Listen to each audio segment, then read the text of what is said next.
vont chercher leur bonheur à eux, en Afrique. Oui, donc vous faites leur bonheur, pas votre bonheur à vous. C'est ce que je dis. Qu'est-ce qui fait donc que l'Afrique serve toujours de bonheur pour les autres? Mais parce qu'ils veulent. Personne ne vous... C'est pas le diable qui vous pousse, c'est pas Dieu qui vous pousse, c'est vous-même.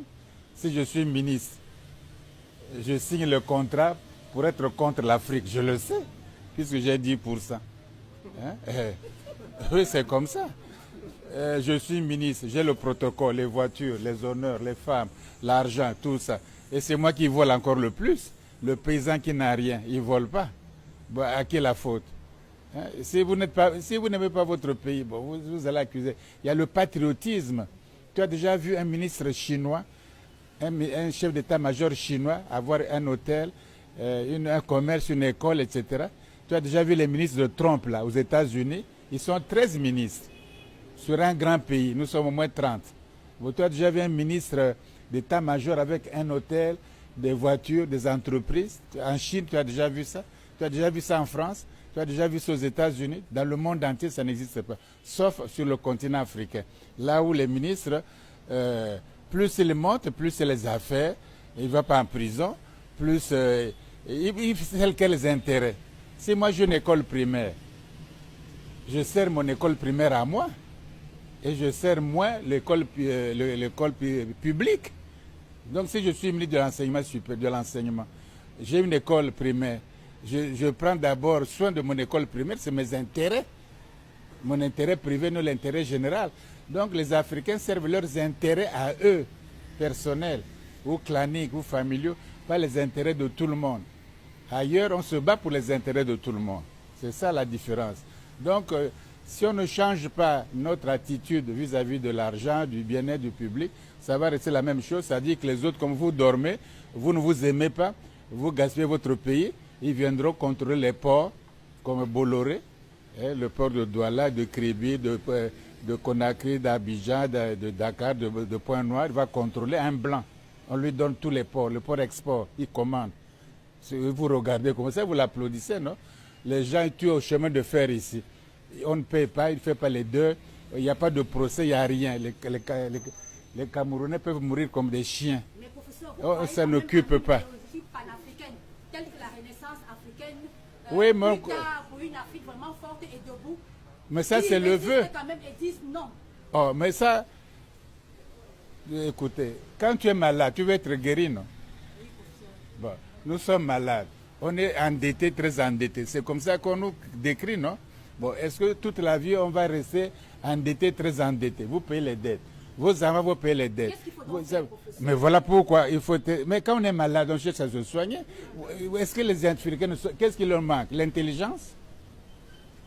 Ils ont des docteurs, ils ont des ingénieurs, ils ont des architectes, ils ont tout le monde. Ils enseignent même en Europe, les meilleurs médecins. Il ne manque pas d'intelligence. Bon, il ne manque pas de richesse. Hein? Est-ce qu'on manque de richesse? Il y a l'eau, les poissons, hein? Il y a les diamants, il y a le cuivre, il y a tout, le bois. Qu'est-ce qui vous manque? Bon, il vous manque simplement l'amour de votre pays et puis le sacrifice. Et puis pour vous développer, c'est tout ce qui manque. Il ne faut pas chercher midi à 14 heures. Hein? On dit aide-toi, le ciel t'aidera. Si tu ne t'aides pas, Dieu ne va pas aider. On a dit aide-toi, le ciel t'aidera. Si nous ne faisons rien, ce n'est pas Dieu qui va construire l'Afrique, faire les chemins de fer, donner l'argent à tout le monde. C'est aide-toi, aide-toi. D'ailleurs, l'évangile, vous qui pratiquez ça, on dit on a donné 100 talents, 100 talents, 100 talents, 100 talents. On dit que tu es avec tes 100 talents. Oh, toi, tu es méchant, j'ai eu peur. Voici tes 100. Il dit, ah bon, tu es mauvais, tu fous le cas. Toi, tu dis, j'ai fait un peu. Tu dis, j'ai doublé. Il dit, viens avec moi. Parce que vous avez l'intelligence. Les Chinois font quoi avec leur intelligence? Mais c'est les mêmes neurones. Il y a des scientifiques ici. C'est les mêmes neurones, c'est la même matière grise. Il n'y a pas une intelligence des Blancs. La matière grise est différente chez les Blancs ou chez... C'est la même chose physique. C'est la même chose exactement. Mais comment les Chinois, on les appelait les chinoiseries. On se moquait d'eux. Ils mangeaient un bol de riz par jour. On se moquait d'eux, non? Au bout de 30 ans, ils vont à l'espace. Ils dominent tout l'Occident. Ils vont faire la route de la soie. Black Trump dit faites attention. Il dit oh, Trump, aussi toi fais attention. Mais Trump vous dit les pays de la merde. Vous riez, non? Quand il y a des Chinois les pays de la merde, il dit Trump toi aussi tous les pays de la merde. Ne blague pas avec nous. Voilà, c'est comme font les Chinois comme nous. Mais nous, avec votre intelligence, vous faites quoi? C'est la même intelligence. Donnez le pays là. l'Afrique aux Chinois pendant 20 ans, ça va changer. Ils bossent, ils travaillent, ils aiment leur pays, ils ne volent pas. Les mieux placés, c'est les plus voleurs. Et les autres alors. Non, voyez-vous, il ne faut pas chercher aussi à accuser les autres. Hein. On était colonisés, on était ceci, d'accord. Mais à un moment donné, il faut réfléchir. Si vous voulez qu'on soit comme ça, bon, soyons comme ça jusqu'à la mort. Si vous voulez qu'on change, vous êtes capable. Il y a des jeunes gens forts, vigoureux, des jeunes filles, des jeunes gens intelligents, forts, robustes. Bon, il faut les engager vers la vraie direction, puis travailler pour leur pays. Et au bout de 5 ans, 10 ans, on en aura plus qu'il n'en faut. L'Afrique est tellement riche. Il y a l'électricité, il y a les barrages, il y a l'eau partout, il y a le soleil, il y a la richesse. Les autres disent, bon, comme ils ne comprennent pas, ils dorment, bon, allons chez eux. Et le voleur de celui qui a tous les ports là, Borlé là, hein, oui, il vient, il fait la madouille, il donne du champagne au chef d'État, une bouteille une caisse de champagne, mais ça fait quoi? Il dit on signe les accords, il a les ports, tous les ports. Tu as déjà vu même Trump va donner tous les ports américains à un individu. La France va donner tous les ports français, Marseille, Le Havre, Toulouse, à un individu. Les Chinois vont donner leurs ports à un individu. Nous donnons tous les ports à un petit blanc qui n'a même pas fait le lycée comme vous, Bolloré là. Il n'a pas fait le lycée. Quel lycée il a fait en France? C'est un homme d'affaires comme ça, il se débrouille comme ça. Il vient, il tue les gens au Cameroun ici. Il est en procès, il est parti en prison. Donc tuer un Camerounais, ça ne compte pas. L'État ne fait rien, la population ne fait rien, les partis politiques, même d'opposition, personne ne parle. Et Bolloré, c'est quoi, le chef de la terre, quoi. Mais chez eux, au Sahel, on tue un petit Français qui est un voyou là. Ils font les cérémonies aux invalides là-bas, non? Mais voilà la manière dont nous vivons aussi. Donc l'État ne défend même pas ses propres citoyens. L'État défend, même si c'est un citoyen qui est mauvais, dès qu'il est mort, l'État le défend. L'État le défend, mais chez nous, Bolloré peut tuer les gens tant qu'il veut au chemin de fer. Il n'est pas inquiété, il ne paye rien, les familles sont désemparées, ça ne le regarde pas, il n'y a même pas de procès, il n'y a rien du tout. Et il est content, il prend encore non seulement Douala, il prend encore le Kribi encore. Hein? Et Lomé, et tous les points, jusqu'à Dakar. Et tout le monde applaudit, tout le monde regarde, vous êtes comme ça. Mais enfin, mais c'est votre pays, Douala, c'est votre pays. Hein? Même les Arabes vont incendier, brûler au moins ces installations, comme s'il ne va pas faire. Mais vous travaillez encore et vous payez combien? Rien du tout. Ailleurs, les Arabes allaient brûler ça, kamikaze, ils brûlent, et puis tu fous le camp. Oui, mais chez nous, on adore ça. Dès qu'ils viennent, même on donnait ça à la France, un pays, d'accord. Mais maintenant, ça appartient, le port de Douala, votre, là, vous appartenez à M. Bolloré. Pointe-Noire, la même chose. Abidjan, la même chose. Tous les ports de l'océan Atlantique, l'import, l'export. Qui rentre, il sait. Qui sort, il sait. Il commande le pays. Moi, je suis enseignant, je suis pédagogue, je suis universitaire. Qu'est-ce qu'on peut faire? Bon, j'ai dit, bon, créons une université du 21e siècle. Et tu convaincs un président de ton pays. Tu dis, voilà, voilà, voilà. Le président s'assoit très lent. Il va doucement, doucement. Pour le convaincre, pour faire ça, ça a mis un an. Il dit, c'est quoi? Ça veut dire quoi? C'est comment tu...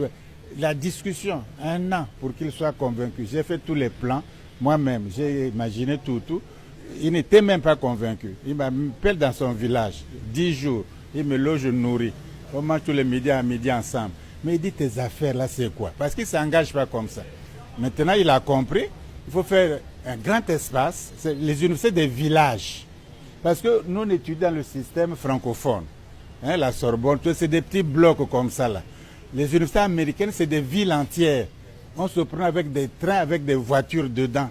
C'est des villes entières. Et chaque étudiant qui fait son doctorat dans une matière a une villa. Il a une villa. Surtout s'ils font chimie physique. Il a une villa. Et il est avec des domestiques. Il fait sa thèse, il finit. Bon, même 12 pages de thèse en chimie, ça va. L'industrie va prendre ça, l'armée va prendre ça. Toutes les universités, grandes universités américaines, sont liées au Pentagone, à la défense. Toutes, sans exception. Oui, toutes les grandes universités américaines. Il n'y a jamais de grève des professeurs, jamais de grève des élèves. Les bibliothèques sont fournies. Jusqu'au dimanche, il n'y a pas de jour férié.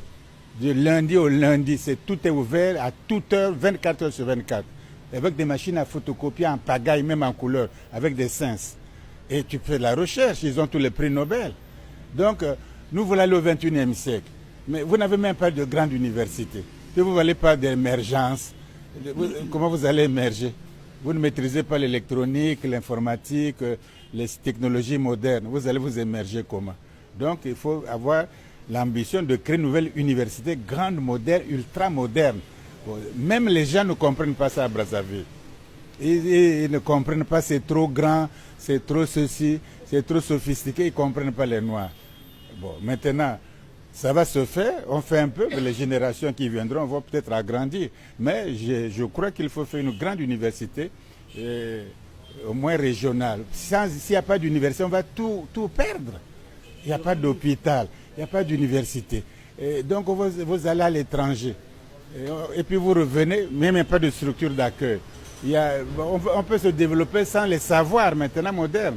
Donc il faut acclimater les savoirs. Il y aura une faculté d'égyptologie là-bas? Non, il n'y a pas de faculté. L'égyptologie, c'est de l'histoire. C'est l'histoire ancienne, c'est tout. Comme l'histoire du Moyen-Âge, l'histoire de l'Antiquité, l'histoire moderne, l'histoire contemporaine. L'égyptologie est une partie de l'histoire. Donc si on s'intéresse à l'histoire ancienne, bon, vous allez faire ça. Et puis non seulement l'histoire de l'Afrique, il faut connaître l'histoire de l'Europe, parce que vous enseignez par vous-même l'histoire de l'Europe.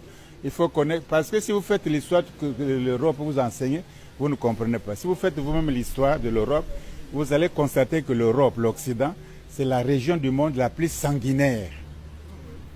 Depuis Homère, les guerres de l'Iliade et l'Odyssée, vous avez étudié Homère, l'Iliade et l'Odyssée, c'est les guerres de Troie.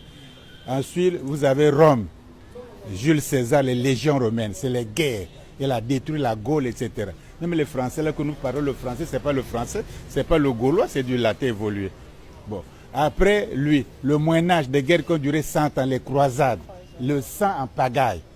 Ensuite, vous avez les révolutions françaises, et Napoléon, qui a brûlé toute l'Europe jusqu'à Moscou.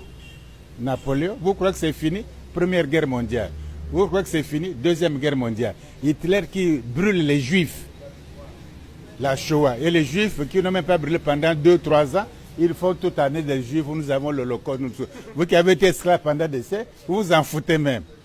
Vous n'avez même pas l'esclavage. Oui, oui. La souffrance ne vous dit rien. Pas de minute de silence. Oui, oui. La souffrance ne vous dit rien. Tu peux boxer noir, il pleure, il s'essuie, il est blessé, il s'en va, demi t'applaudit encore. Oui, ben. Eh ben, je ne sais pas, mais c'est toi, tu es noir, tu dois savoir. Non, on n'est pas maudit.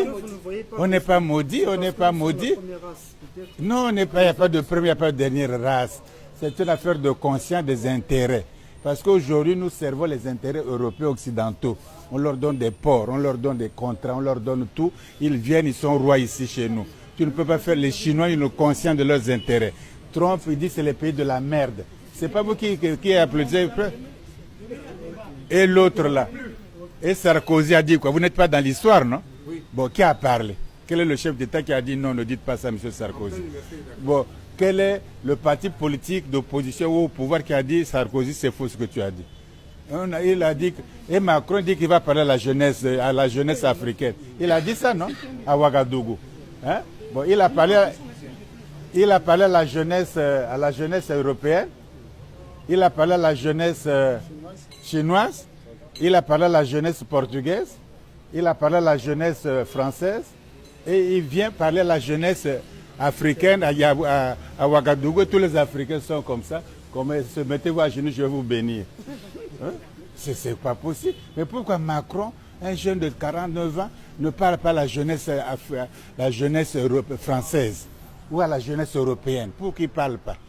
S'il veut parler à la jeunesse, qu'il s'apprête à la jeunesse française ou au gilet blanc, le jaune là. Et il vient Ouagadougou parler à toute la jeunesse africaine. C'est lui qui, de quel droit, de quelle légitimité là, est-il compétent pour en parler? A-t-il l'autorité d'en parler? Si quelqu'un vous parle de l'Afrique, il faut demander, nous voulons vous écouter, monsieur. Avez-vous la légitimité de nous parler? Avez-vous la compétence de nous parler? Avez-vous l'autorité de nous parler? Il faut réunir ces 3 critères. Si vous n'avez pas ces 3 critères, il va dire que vous êtes sous tiers-monde et vous applaudissez. Et vous êtes de développement durable, comme s'il y avait un développement éphémère. Allez voir.